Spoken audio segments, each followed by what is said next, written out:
Hello বন্ধুরা, আমি dahlia নিয়ে চলে এসেছি আর একটা রেসিপিটি হচ্ছে ঘরোয়া পদ্ধতিতে ঘুগনি রেসিপি।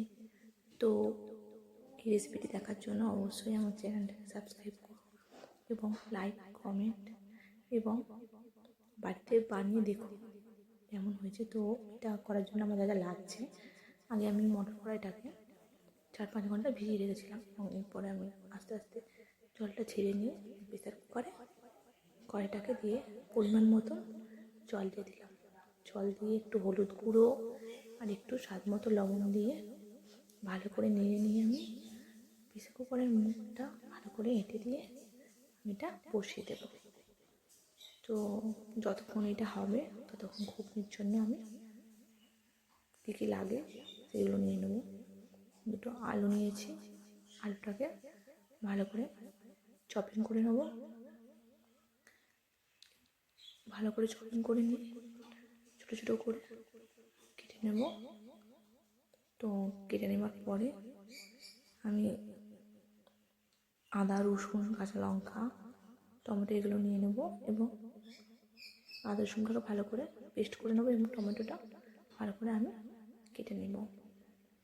তো ভালো করে টমেটোটা ছোটো ছোটো করে কাটবো। টমেটোটা কাটার পরে দেখবো কড়াইটা আমার সেদ্ধ হয়েছে কিনা। তো কড়াইটা সেদ্ধ হয়ে গেছে, ভালো করে আমি কড়াইটা চেপে দেখছি যে কড়াইটা আমার সেদ্ধ হয়ে গেছে। তো এবারে আমি গ্যাসটা জেলে কড়াইটা বসিয়ে দেবো এবং কড়াইটা যতক্ষণ গরম হবে ততক্ষণ আমি মশলাটা আপনাদের দেখে দিচ্ছি কী কী মশলা আমার লেগেছে। দেখে নিয়ে কী কী মশলা আমি নিয়েছি। তো এরপর আমি গরম তেল দিয়ে এতে আমি গোটা গরম মশলা, শুকনো লঙ্কা, তেজপাতা, জিরে দিয়ে ভালো করে নেড়ে নেব। তো নেড়ে নেওয়ার পরে আমি যে কাটা আলুগুলো ছিল এগুলো দিয়ে দিলাম, দিয়ে ভালো করে নেড়ে নিলাম।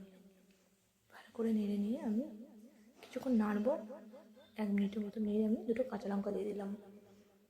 দুটো কাঁচা লঙ্কা দিয়ে আমি পরিমাণ মতন হলুদ গুঁড়ো দেবো, দিয়ে ভালো করে আমি আরেকবার মিশিয়ে নেবো সব কিছুর সাথে। তো মিশানোর পরে আমি 1 চামচ রসুন বাটা, 1 চামচ আদা বাটা দিয়ে ভালো করে নেড়ে নেবো এবং এটা কিছুক্ষণ নাড়বো যতক্ষণ আদা রসুনের কাঁচা গন্ধ চলে যায়। এরপরে আমি টমেটো কুচি এবং টমেটোটা যাতে ভালো করে গলে তার জন্য লবণ দিয়ে দিলাম। তো লবণটা দিয়ে ভালো করে নেড়ে কিছুক্ষণ পরে আমি লঙ্কা গুঁড়ো এবং একটু রঙের জন্য কাশ্মীরি লঙ্কার গুঁড়ো দিলাম এবং আরেকটু রঙের জন্য আমি এতে চিনি অ্যাড করবো যাতে রঙটা ভালো আসে। তো আপনারা যেরকম ঝাল খাবেন সেরকম দেবেন লঙ্কা গুঁড়ো এবং সেদ্ধ করা কড়াইগুলো আমি তার উপরে দিয়ে ভালো করে নিয়ে পরিমাণ মতন জল দিয়ে আমি এটা কিছুক্ষণের জন্য ঢাকা দিয়ে রাখবো। তো কিছুক্ষণ ঢাকা দিয়ে রাখার পরে আমি ঢাকনাটা খুললাম। তো এবার আমি দেখবো আমার আলুগুলো সেদ্ধ হয়েছে কিনা, কারণ কড়াই তো আগে থেকে সেদ্ধ করা। আলুটা আমি ভালো করে চিপে দেখবো আমার আলুটা সেদ্ধ হয়েছে কিনা। তো দেখুন আলুটা ভালো করে সেদ্ধ হয়ে গেছে এবং আমার ঘুগনিটা হয়ে গেছে। তো বন্ধুরা, সবাই আমার আরও নতুন রেসিপি দেখার জন্য অবশ্যই আমাকে সাবস্ক্রাইব করো প্রত্যেকটা ভিডিও দেখার জন্য। এবং আমার ঘুগনি রেডি। তো বন্ধুরা বলবেন কেমন হয়েছে, অবশ্যই কমেন্ট করবেন আর বাড়িতেও বানিয়ে দেখবেন কেমন হয়েছে বলবেন। নতুন নতুন ভিডিও দেখার জন্য অবশ্যই আমাকে সাবস্ক্রাইব করুন, কমেন্ট করুন প্লিজ। আর আরও নতুন নতুন রেসিপি দেখার জন্য থ্যাংক ইউ।